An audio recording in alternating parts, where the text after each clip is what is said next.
आप देख रहे हैं इंडिया न्यूज 13। चलिए देखते हैं उत्तर प्रदेश की फटाफट बड़ी खबरों को।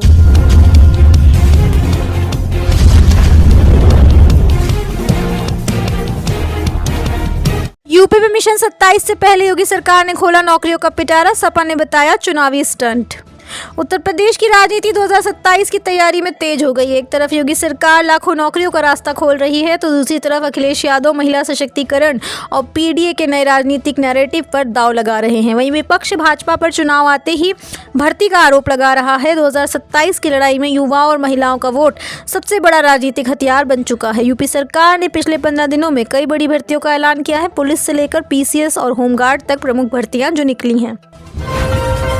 उत्तर प्रदेश में राशन वितरण 10 से 28 दिसंबर तक राशन कार्ड धारक ले सकेंगे लाभ। उत्तर प्रदेश में राशन कार्ड धारकों को 10 से 28 दिसंबर तक राशन, चीनी व मक्का का वितरण किया जाएगा। मक्का की उपलब्धता न होने पर चावल का वितरण होगा। खाद्य एवं रसद विभाग के अनुसार राष्ट्रीय खाद्य सुरक्षा अधिनियम के तहत आगरा, अलीगढ़, फिरोजाबाद, कासगंज, मैनपुरी, एटा, इटावा, फर्रुखाबाद, गोंडा, हापुड़, औरैया, बहराइच, बलिया, बदायूं, बुलंदशहर, हरदोई, हाथरस, कन्नौज, कानपुर नगर, मिर्जापुर, रामपुर, संभल व उन्नाव में अंत्योदय अन्न योजना के लाभार्थियों को 14 किलो गेहूं, 16 किलो फोर्टिफाइड चावल व 5 किलोग्राम मक्का दिया जाएगा। मक्का की उपलब्धता न होने पर चावल का वितरण होगा। बाकी जिलों में 14 किलो गेहूं व 21 किलो चावल मुफ्त वितरित किया जाएगा।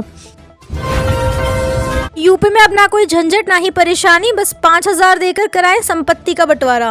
बागपत में अब संपत्ति की रजिस्ट्री के लिए 20,000 रुपए से अधिक की फीस ऑनलाइन भरनी होगी। परिवार की संपत्ति का विभाजन अब केवल 5,000 रुपए में हो सकेगा, जिसमें 3 पीढ़ियां शामिल होंगी।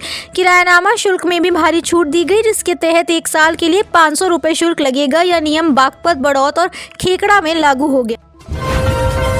7,466 सहायक अध्यापक की परीक्षा दिसंबर और जनवरी में। सीएम योगी बोले नकल विहीन और पारदर्शी तरीके से होगी परीक्षा। उत्तर प्रदेश लोक सेवा आयोग द्वारा दिसंबर और जनवरी माह में सहायक अध्यापक भर्ती परीक्षा आयोजित की जाएगी। इस परीक्षा के माध्यम से 15 विषयों में कुल 7,466 पदों पर योग्य अभ्यर्थियों का चयन किया जाएगा। अधिकृत सूत्रों ने शनिवार को बताया कि परीक्षा को पूरी तरह नकल विहीन, निष्पक्ष और पारदर्शी तरीके से संपन्न कराने की व्यापक तैयारी की गई है। परीक्षा में किसी भी प्रकार की लापरवाही या अनियमितता को बिल्कुल भी बर्दाश्त नहीं किया जाएगा। जिन जनपदों में परीक्षा केंद्र हैं, वहां के जिलाधिकारी स्वयं व्यक्तिगत रूप से व्यवस्थाओं की निगरानी करेंगे। सिर्फ 8 दिन बाकी, जल्दी से करें आवेदन। सोलर पंप वाली योजना में किसानों को मिल रहा बड़ा अनुदान। कन्नौज में प्रधानमंत्री कुसुम योजना के अंतर्गत किसानों को अनुदानित दरों पर सोलर पंप उपलब्ध कराए जाएंगे। 15 दिसंबर तक ऑनलाइन आवेदन आमंत्रित है, जिसके लिए विभागीय पोर्टल पर पंजीकरण अनिवार्य है। किसानों का चयन ई लॉटरी के माध्यम से होगा। विभिन्न क्षमता के पंपों पर अनुदान मिलेगा, जिससे किसानों को सिंचाई में सुविधा।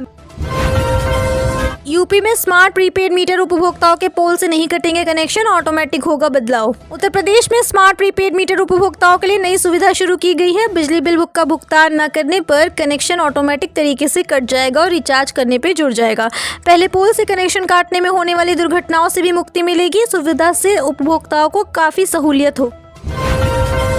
उत्तर प्रदेश बना स्टार्टअप इंडिया का केंद्र। 18,000 से ज्यादा स्टार्टअप्स के साथ उद्यमिता का गढ़ बना राज्य। उत्तर प्रदेश मुख्यमंत्री योगी आदित्यनाथ के नेतृत्व में स्टार्टअप इंडिया का केंद्र बन रहा है। राज्य सरकार की नीतियों से स्टार्टअप इकोसिस्टम में वृद्धि हुई है, जिससे प्रदेश में 18,000 से अधिक स्टार्टअप सक्रिय हैं। सरकार युवाओं को नौकरी प्रदाता बनाने और महिला उद्यमियों को सशक्त करने पर ध्यान केंद्रित कर रही है। आईटी सेक्टर का विकास और नवाचार केंद्रों की स्थापना से प्रदेश उद्यमिता का गढ़ बन रहा है।